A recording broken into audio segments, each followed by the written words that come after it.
Okay, once again, a warm welcome to ABP Network's Southern Rising. Ricky Kej, three-time Grammy Award winner. How does it feel? Do you get it every so often that whoever's saying your name says, Ricky Kej, three-time Grammy Award winner? Yeah, of course. It's first of all, it's a huge honor for me to be here. Thank you so much for having me. It is a surreal feeling for sure, because growing up in Bangalore, making independent music, making non-mainstream music, it always felt like an unattainable dream, or a dream that you could not even think about, because you'd watch the Grammys on television and that was the end of it. But then actually winning my first Grammy Award when I was 33 years old, and and then after that winning another two more, it's just an amazing feeling to represent India on such a large stage, especially creating Indian music. So lots of young musicians out there in the crowd as well. What were the first 33 years like before you won your Grammy? We'd like to know more about that. How did music start? What were the challenges faced? Okay, that is quite a long story, but I'll try to encapsulate it into as short a thing as possible. So while growing up, I was always two things. I was an environmentalist and I was a musician. Two pillars that pretty much dictated my whole life and all of my life decisions. So while my classmates and my siblings and my friends were fascinated by television, by cartoons, by video games, for me, my ears were always more important than my eyes. So the center of my universe was always my music system. My father had this huge music collection. I would listen to music all day long. And my father did not just have the hits of that particular era, but he also had a lot of obscure music and a lot of cultural forms of music from different parts of the world. So a lot of my education happened through listening to all of that music that my father had. And, and then later on, I also fell in love with nature, and my falling in love with nature also had a lot to do with music. And then I realized that music and nature is one and the same, because at the end of the day, how did music start? Music started off as sounds from nature. Sounds of the birds, sounds of the animals, sounds of the wind, sounds of the water drops. And then we humans started imitating those sounds. Then we started pulling objects from nature to make musical instruments like bamboo flutes and boxes of seeds and animal skin as percussion instruments. And it's only for the last 1 or 2,000 years that music has actually become academic with notes and scales and rags and things like that. But music and nature has always been one and the same. Then, of course, I started off a professional musical career, and my musical career was more commercial. I was doing a whole lot of ads for... What is the kind of... Because nowadays you're known for your music, which is closely connected to nature, environment. But to earn a living, what were the commercial jingles and commercial stuff that you did? No, I did a lot of them. When I started off my musical career, I think in about 1998, all the way for about 13 years during my commercial musical career, I did more than 3,500 commercials. So I did commercial for pretty much every brand that you can imagine and their competitor, and in different parts of the world. And after doing this for so many years, it sort of struck me that these big brands have understood the power of music, so much so that they're ready to spend a few $1,000s on me to actually create a piece of music for them to sell something, because they're always trying to sell something. And not only that, they're ready to spend a few $1 million to actually air this music on television and radio. So they understood that music is a very powerful language for communication and for them to sell something, but it's a very powerful language for communication, and not only that, a very powerful tool to retain that communication deep in the consciousness of, of the listener. So that is when I realized that I need to harness the power of music, because I feel so strongly about so many things, whether it's social impact or whether it's the environment or climate change. So I need to harness the power of music, to make this world a better place, and that's what started off a new journey of mine. So did you go around telling people about the jingles that you made after you became famous, or is it the other way around? Did those guys who got those jingles made from you now label it as composed by Ricky Kej, three-time Grammy Award winner? No, of course, once I won my first Grammy Award, a whole lot of brands started tweeting that, that our commercial was, created by a Grammy Award winner. So that obviously happened. But nevertheless, it's not something to feel bad about. It was something that I felt proud about, yeah. So here we are at ABP Network's Southern Rising, and we have three-time Grammy Award winner Ricky Kej. For those of you who just joined in, I don't know why you were late, but anyway. Lots of questions about your connection between environment and music. Help us understand music, environment, how do you connect the two? What's the connection? Which one is the inspiration for? So I guess for me, I'm always inspired by nature in my music right now, because previously during my commercial musical career, the way I would make music is that somebody would come to me with a brief and I would create music based on that brief and they would pay me money for that. But right now my career has changed, where whenever I feel inspired, I make music based on that. If I feel inspired by nature, I make music on that. If I feel inspired to communicate about human and animal conflict, I'll make music on that. If I feel inspired to communicate about climate action, then I will create music on that. So it's all based on how I'm inspired by it. And when it comes to nature itself and celebrating nature, I've always felt that there are two ways to do that, to go about that when it comes to music. How I compare it to is like taking a picture of somebody or making a painting or a portrait of someone. So when you take a picture of someone, then what happens is that based on the lighting conditions and based on the surroundings, you get a verbatim representation of what is going on at that particular point of time on a photographic plate. Whereas if you make a painting of someone, then you can get a little bit of the soul of the person into your painting, because it's an interpretation of the person you're making a portrait of. It's the same with me about nature. Rather than recording sounds of nature and rather than recording animal sounds and incorporating that into my music, I like to paint my music. I like to to write music for, let's say, a flute and get the flute to interpret what I felt about nature, or get an orchestra or a string section to interpret what I feel about nature, or get a guitar to interpret what I feel about nature. So that is the way that I make my music. I don't actually record sounds of nature, but what I do is that I interpret the sounds of nature through musical instruments, because that's what I love doing. Right. I'd like to touch upon the fact that your parents are from North India, and yet you call yourself a proud South Indian.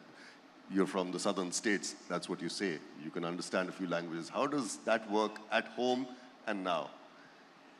So of course, I was actually born in the USA. I was there for about 6 years. My father is a doctor, and he was a doctor there in North Carolina.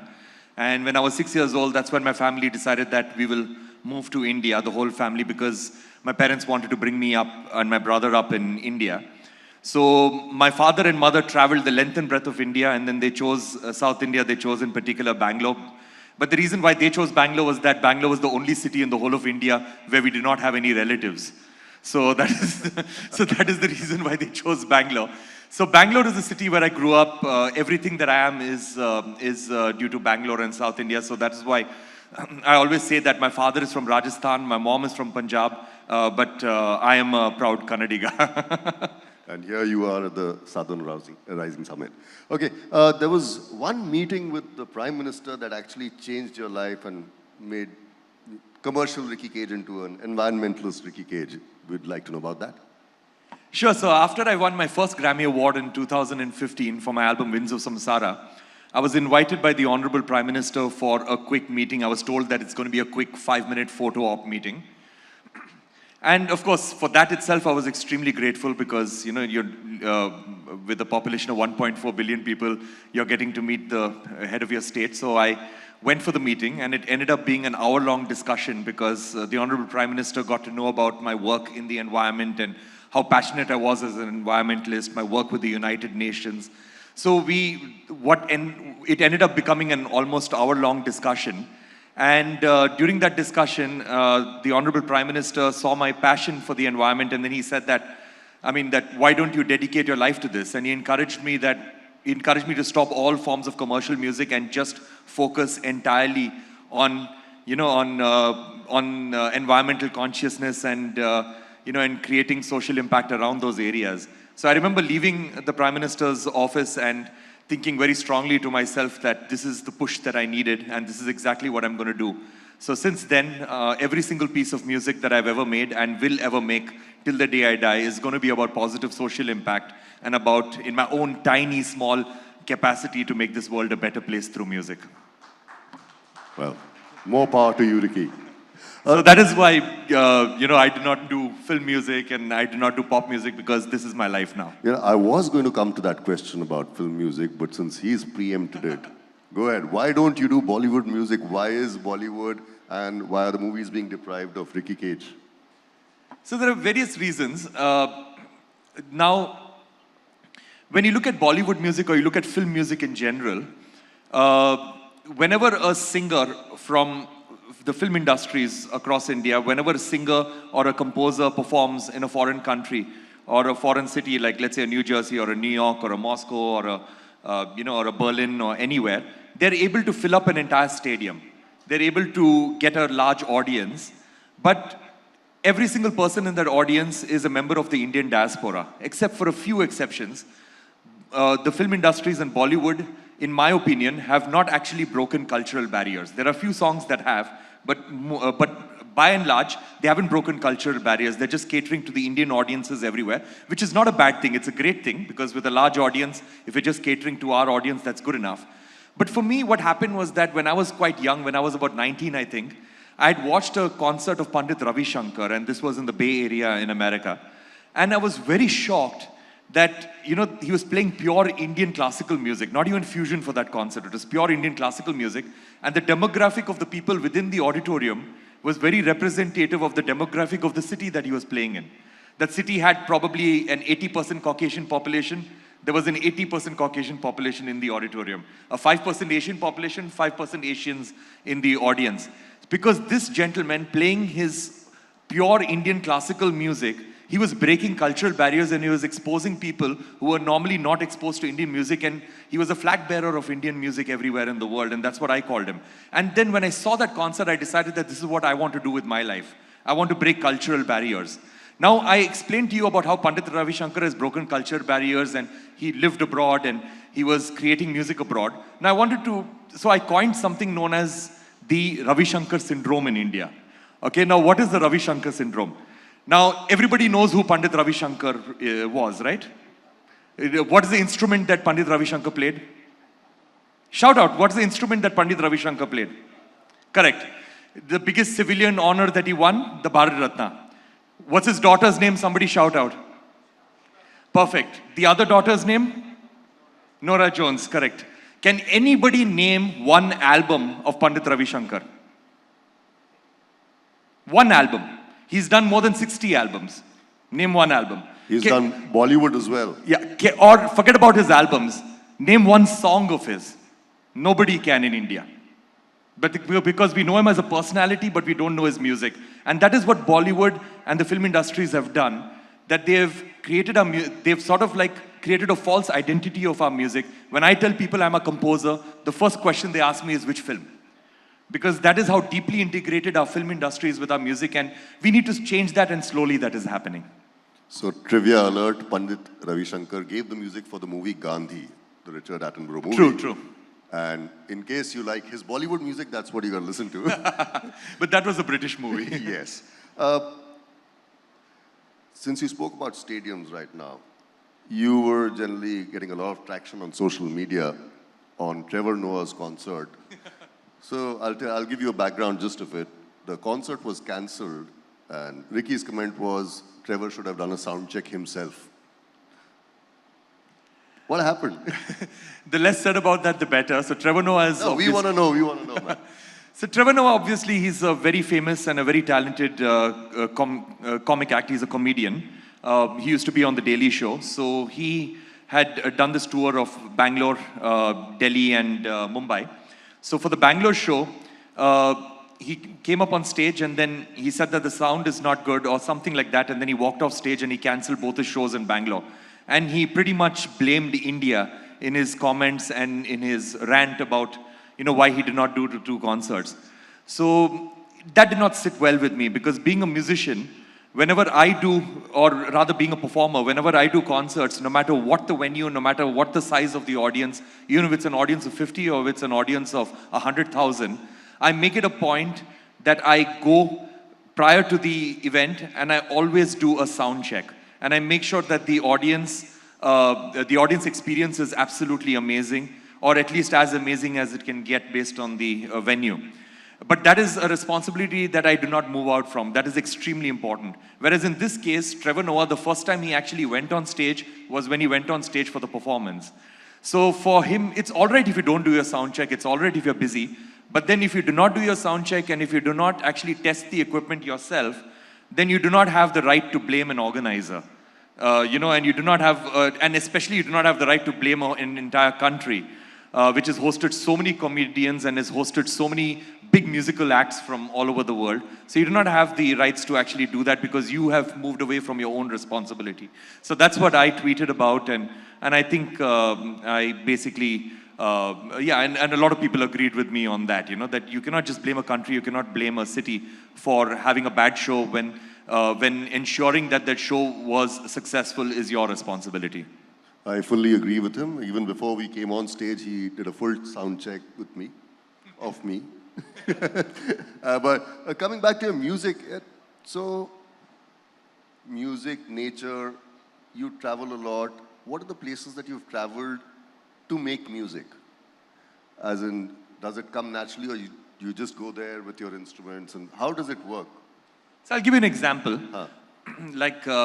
So when it comes to climate change, all of us know that climate change is the biggest existential threat we've ever faced as a human species. Now, I did an album in 2015, an album called Shanti Samsara. It was my epic album for environmental consciousness, featured 500 musicians from over 40 countries. Wherever in the world, in every corner of the globe, I could find a musician who felt as strongly as I did about climate action. I basically collaborated with them. So this album was launched by our Honorable Prime Minister and the then French President in 2015 at the Paris Climate Change Conference, which happened in December in 2015. Now, what is the Paris Climate Change Conference? It was the biggest conference of nations in the history of our planet. 195 presidents and prime ministers coming together under one roof to understand what is this climate change, what can we do in terms of climate action, how do we mitigate the effects of climate change and build a better future for our future generations. So during this climate change conference, every single world leader had to go up on stage and give a presentation for about 10 or 15 minutes. One world leader who absolutely caught my attention was President Anote Tong of the island nation of Kiribati. Now, Kiribati is a Pacific island nation, as I mentioned. This gentleman, the president of Kiribati, he went up on stage and he gave a 30-second presentation. All that he said when he went up on stage was that all you 195 countries present here, please pass a resolution that ensures that my people of Kiribati stay above the water. Now, that was a very powerful statement. So then I studied about Kiribati, realized that it used to be 33 inhabited islands. Now it's 21 inhabited islands because most of the islands are going underwater, and they are predicted to be the first country in the world that's going to go completely underwater due to climate change. So I went to Kiribati, spent 3 weeks over there, spent a lot of time with their president. And the president, told me that, we are low-lying islands, so we are suffering the consequences of your actions. Because if all of our countries, like developed nations and developing nations, if we could build domes around our borders and keep our carbon emissions and pollution within our own borders, then countries like Kiribati have nothing to worry about. But our carbon emissions spread around the world. It's a very thin atmosphere. It's only one atmosphere. Because of this, global temperatures rise, polar ice caps melt, ocean levels rise, and because Kiribati are very low-lying islands, they are the first to go underwater and they are suffering the consequences of our actions. That is what inspired me to make music. So I made music with their local population, getting their cultural influences, with their people, with their president. And that is what inspired me to make a song. And that song brought about a lot of change because I performed that song 3 times now at the United Nations General Assembly, at the United Nations headquarters in New York and in Geneva. And this started the conversation among world leaders, because if you make an emotional plea through the language of arts and music to world leaders, then basically you're reaching their hearts and their souls. And that is what inspires them to bring about change, and that's what happened with this song. And now the whole world talks about Kiribati. Previously, nobody had even heard of their country when their president had gone up on stage. Now the whole world talks about Kiribati, and they use Kiribati as a very strong example to showcase that climate change is not some vague phenomenon that may or may not happen in the future. Climate change is real, and there are current victims of climate change. And our actions sitting down over here are having disastrous consequences on people on the other side of the world. So that is what I try to convey through music, and in some way I was successful doing that. Let's just converge the lens a little bit and focus more on India. Do you think we as Indians are concerned about the climate, or is the rest of the world more concerned? Where do we rate on that scale? And what have been your efforts to probably bring about the change if so required? I think when it comes to the environment and when it comes to climate change, I think India is making very, very large strides. I think the concern in India, and I travel all over the world, the concern in India is much larger than anywhere else in the world, even though we are actually not at fault when it comes to climate change. We are developing very responsibly, in my opinion, at least far more responsibly than the West has developed since the industrial age. And like if you look at various things, like you look at the way that we, the Solar Alliance, for example, what our government has come up with, I thought that was quite path-breaking of creating an alliance of nations which have a tropical climate so that we can generate renewable energy for the entire global south. If you look at the Prime Minister's life mission, I think that is quite a game changer, because I've always believed that the biggest threat to us as a human species, with all the problems that we face when it comes to the environment, is the constant thought that we have that somebody else will make a difference, We're always talking about changing the world, but we very rarely talk about changing ourselves. And that's not because we're evil people, it's simply because we haven't empowered ourselves to believe that the small, tiny, incremental changes that we can make within our own lives actually matter. We always believe we are insignificant. So how have you done it with your music? How have you inspired people in India to probably, create a better world for us? So it's through my music. Of course, I've not performed in Chennai often enough.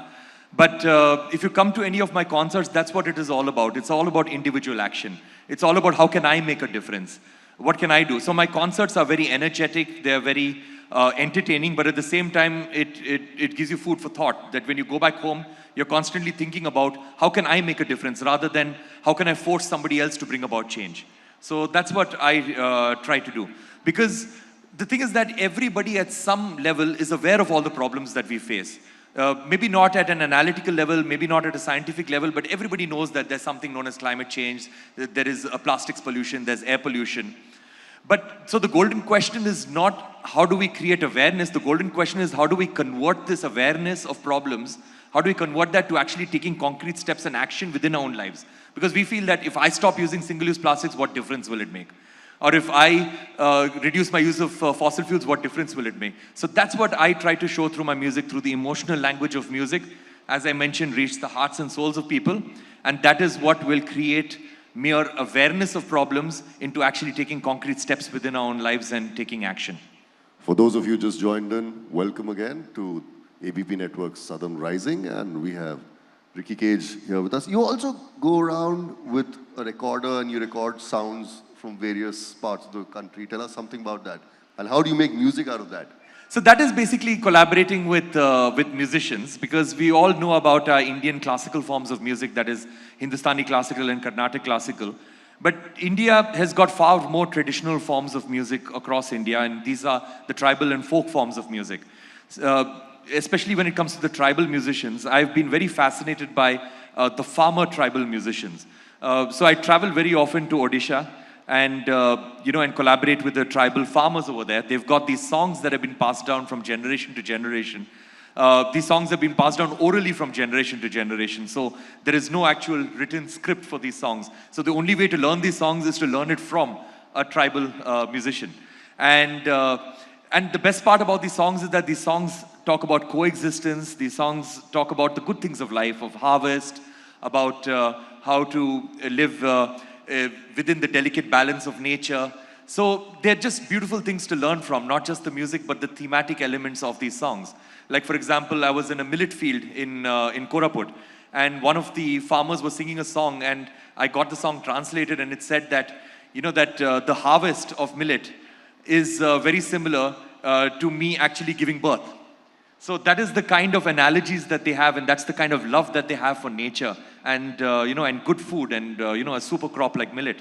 So this is the kind of songs that I love recording. Then also in North Karnataka, also in the Northeast. Also, I've collaborated extensively with the Baul musicians in Bengal because these songs and these forms of music are at the threat of extinction because a lot of the people who practice these forms of music have these songs, as I mentioned, passed down orally, and most of them are not continuing the practice. So I think a few of us need to actually document these songs so that these songs live on forever and the whole world learns from these songs. Because the thematic elements, I think, apply to the whole world. And if you only follow these ancient practices and these ancient ideas, then climate change and all of these problems of species extinction and deforestation will be a thing of the past. Well, let's hope that happens. Talking more about music, and since we are at the Southern Rising Summit, which are the musicians from this part of the country that you actually listen to and make it a point to listen to anything new that they've made from the southern states? Which of them? There are lots of them actually, especially the classical musicians. Like Jayanti Kumresh, I'm a huge fan of hers. With one Viku Vinayakram, and and of course when it comes to the film music, like Selva Ganesh also, a huge fan of his. Then when it comes to there are so many I can name actually, like Bombay Jayashree, massive fan of hers, and there's so many musicians that I can name actually. And then of course, the overarching person when it comes to film music, when it comes to all sorts of music, is of course A.R. Rahman, a very good friend of mine. And the reason why I'm bringing him up over here is that he has pretty much changed the face of Indian music for generations, and if I may say so, the thing about A.R. Rahman is that every single musician in India after him has been inspired by him in some way or the other. And whether it's a musician or whether it's a singer, including me. And because that is the kind of footprint that he's had on the musical landscape in India. And if anybody says that they haven't been inspired in any way by A.R. Rahman and is an Indian musician, I think they're just plain and simple lying, because that is the huge footprint that he's had on Indian music, and I'm very fortunate to have him as a friend. So that's what. So basically, I feel that, and then there are, of course, my band has got completely. The band that I travel with all over the world, it's completely musicians from South India. Vari Jashri Venugopal, Arun Kumar on drums. We've got Giridhar Udappa on katam. These are the musicians who travel with me everywhere and perform with me. So I've got great respect for the South Indian forms of music. So was it A.R. Rahman making Vande Mataram and then you decided to make the national anthem? So Ricky has done a version of the national anthem, which has got quite a lot of positive acclaim. Tell us something. What was it, A.R. Rahman? No, so the thing is that the national anthem of India was the first piece of music that I ever learned or even listened to as a child. Even before I listened to any nursery rhymes or lullabies, the national anthem was the first piece of music that I ever listened to. And as I mentioned, when I started off on music, I basically, was self-taught, and the first piece of music that I learned on the keyboard was the Indian national anthem. And so the Indian national anthem is something that is within my blood, and in every part of my being. So I've done various versions of the Indian national anthem while I was growing up. But then this year I thought, why not do an epic version of it? And I've performed and I've collaborated with symphony orchestras all over the world, and some of the best symphony orchestras. And one thing that I've always felt when I collaborate with a symphony orchestra and when I watch a symphony orchestra performing is that, what is a symphony orchestra? It's got all of these various instruments. It's got violins, which is a soft instrument. Then you've got a timpani, which is a very loud instrument. And then you've got a harp, which is a soft instrument, a bassoon, which is a really loud instrument. You've got a piano, which can be loud and soft. So you've got all of these various instruments, which have got its own personalities. And a violin is not trying to be a timpani is not trying to be a harp is not trying to be a bassoon. Everybody, all these instruments are maintaining their own unique personality, but yet when all of them play together, they somehow sound amazing together. And that is what our country is all about. Coexistence. It's about coexistence, and it's about maintaining your own ideology, maintaining your own philosophy, but somehow working together in beautiful harmony. So that is why I wanted to do an orchestral version of our Indian national anthem. And I thought, why not get the best orchestra in the world, that is the Royal Philharmonic Orchestra, and a 100-member orchestra. So I conducted them at Abbey Road Studios, recorded this version, and of course there was a little subtext where, after ruling us for 200 years, the best British orchestra performing our Indian national anthem conducted by an Indian composer, so that there was a little bit of subtext over there.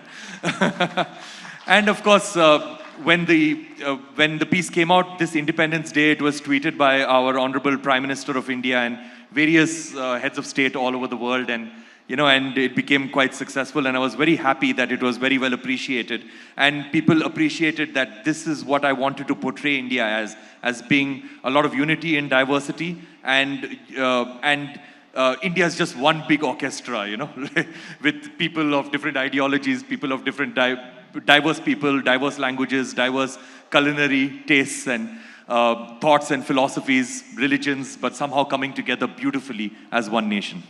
No, and while we were walking, the national anthem was playing. He stopped immediately, so did all of us, but you could see the respect for the national anthem there. It's been wonderful talking to you, learning more about music linked to nature and, like you said, coexistence. If they can all, you know, come together, live peacefully, and be one with the forest and nature, I mean, you know, that's what you've taught us. That's what I think all of us have learned from this session with you. 3-time Grammy Award winner Ricky Kej with us on ABP Network's Southern Rising. Thank you so much. Thank you, an absolute honor. Thank you so much.